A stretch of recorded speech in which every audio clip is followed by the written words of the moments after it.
राजस्थान के कोटा शहर की खौफनाक घटना। जिंदगी एक पाए की तरह है, जो पैर रहता है। जहां से चीजें शुरू होती हैं वहां पे वापस आके थम जाती है। बिल्कुल उसी राह पर, उसी मोड़ पर हमें फिर छोड़ देती है। क्योंकि जिंदगी का हर पल हमारे कर्म और नियति से जुड़ा हुआ होता है। ये कहानी राजस्थान के कोटा शहर से जुड़ी एक सच्ची घटना से प्रेरित किसी के सच्चे प्रेम और प्रतिशोध की है। सपना, सलोनी और उनके मासूम दोस्तों की दास्तां है, जो समय के बुरे चक्र में फंस गए उस मोड़ पर आके थम गए जहां मौत का इंतजार कर रही थी। यह एक वास्तविक डरावनी कहानी है। कहानी की शुरुआत होती है। राणा साहब एक बहुत अमीर और आलीशान मकान के मालिक थे। वह अपने से 10 साल छोटी उम्र की लड़की से प्यार हो गया था। लेकिन वो लड़की राणा साहब को अपने प्यार के मायाजाल में फंसा के उनकी जायदाद को छीनना चाहती थी। एक बार उस लड़की ने अपने प्रेमी के साथ मिलकर राणा साहब को मार मार कर जिंदा जमीन में गाड़ दिया। राणा साहब चिल्लाए लेकिन उस लड़की ने उनकी एक न सुनी। बाद में राणा साहेब में मरते मरते शाप दिया कि मैं किसी को नहीं छोड़ूंगा, हर प्रेमी को मार डालूंगा। जिस तरह मेरे साथ धोखा हुआ है मैं हर प्रेमी को मिटा दूंगा, मैं सबको मिट्टी में मिला दूंगा। और राणा साहब की मौत हो गई। एक दिन के बाद वह जगह और वो हवेली शार्पित हो चुकी थी। वहां जो भी जाता था वो कभी भी वापस नहीं आता था। आज भी राणा साहब की प्रेतात्मा वहीं रहती है। कुछ दिनों के बाद उस मकान पर एक प्रेमी कपल वहां पे घूमने के लिए आए। सपना और रजत। उन दोनों की सगाई हो चुकी थी लेकिन शादी करना बाकी था।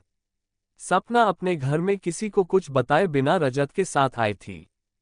सपने और रजत मजाक मस्ती में उस जगह को पहुंच गए जहां पे राणा साहब जो जिंदा दफना दिया गया था। अचानक चांदी उस जगह पर गिर जाती है और उसके पैर जमीन के नीचे घुसने लगते हैं। ये देखकर सपना डर जाता है और मदद के लिए चीखने चिल्लाने लगता है, लेकिन कोई भी उसकी आवाज नहीं सुन पाता है। सपना जब उस हवेली में मदद के लिए जाती है तो वही उसे किसी की होने का आभास होता है। उसी वक्त तुरंत सपना गिर जाती है और कोई उसका पैर पकड़कर उसी जगह पर खींच के ले जाता है जहां राणा साहब या रजत दफन हुए थे। बाद में सपना को भी उसी स्थान पर दफना दिया जाता है। कुछ दिन बाद जब सपना अपने घर नहीं पहुंचती है तब उसकी बहन सलोनी अपने पति समीर की और कुछ मित्रों के साथ उसे ढूंढते हुए उस घर पे पहुंच जाती है। समीर एक पैरानॉर्मल एक्टिविटी का एक्सपर्ट है। जब वह सब उस हवेली पर पहुंचे तब समीर को पता चल गया कि यहाँ पर किसी बुरी आत्मा का वास है। उसने सब सूचित कर दिया। उसी रात को उन सभी के साथ कुछ अजीबोगरीब घटनाएं होने लगती हैं, जैसे कि नल से पानी टपकाना, अपने बेडरूम में मिट्टी का आ जाना, कमरे की खिड़कियां या अपने आप हिलने लगना, किसी के रोने की या चिल्लाने की आवाज आना। ये सब देखकर वो सभी डर जाता है या उनसे एक मील की कोशिश करता है, लेकिन राणा साहब की प्रेतात्मा उसे भी जिंदा दफना देती है। दूसरे दिन जब उन लोगों को पता चलता है कि उनका एक साथी गायब है तब वो लोग भी डर जाते हैं। लेकिन समीर कहता है कि हमें यहाँ से बाहर जाना है तो हमें उस आत्मा को बुलाना होगा और उनसे पूछना होगा कि वो आखिर चाहे क्या है। डर के मारे सभी लोगों ने समीर की बात मान ली और आत्मा को बदलने के लिए तैयार हो गई।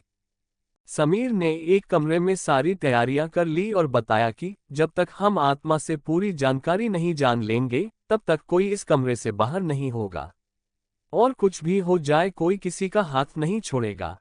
समीर ने तंत्र मंत्र से आत्मा को बुलाना शुरू कर दिया। कुछ ही देर में तेज पवन और बिजली के साथ राणा साहब की आत्मा उस कमरे में आ गई। समीर ने उस आत्मा से बात की, आखिर तुम चाहते क्या हो? तो लोगों को क्यों मार रहे हो? कौन हो तुम? राणा साहब की आत्मा ने कहा, निकल जाओ यहाँ से, मैं किसी को भी नहीं छोड़ूंगा, सब मारे जाएंगे, जो भी यहाँ आए उन सबको मार देंगे। इतना वीडियो वो आत्मा चली गई। वो लोगों ने बाद में सपने की आत्मा को बुलाया और पूछा आखिर उसके साथ हुआ क्या था। सपना की आत्मा ने उन सभी को सारी हकीकत बात दी और बोली, मुझे राणा साहब ने जमीन के नीचे दफना दिया है, प्लीज मुझे यहाँ से निकालो। सलोनी ने अपनी बहन सपना से पूछा, राणा साहब की आत्मा को कैसे मारा जाए? सपना ने बताया कि जहां राणा साहब ने हम सबको दफनाया है वहां पास में माताजी का त्रिशूल है। उस त्रिशूल से राणा साहब की आत्मा को मार जा सकता है और इस महल को उनकी चंगुल से बचाया जा सकता है। इतने सारे सपने की आत्मा वहां से चली गई। समीर, सलोनी और बाकी दोस्तों लोग तुरंत उस जगह पे गए जहां राणा साहब को दफनाया गया था। राणा साहब की आत्मा ने उन सभी को त्रिशूल के पास जाने के लिए रोका, लेकिन सलोनी किसी तरह उस त्रिशूल के पास पहुंच गई और उसी त्रिशूल से राणा साहब पे वार किया। कुछ ही देर में राणा साहब अपने साथ उन सभी आत्माओं को मुक्ति मिल गई जिसे राणा साहब ने दफनाया था। दोस्तों, आपको ये कहानी कैसी लगी प्लीज हमें कमेंट करके जरूर बताएं। हमारी और भी कहानियां सुनने के लिए हमारे YouTube चैनल S14.6 सब्सक्राइब कर लो।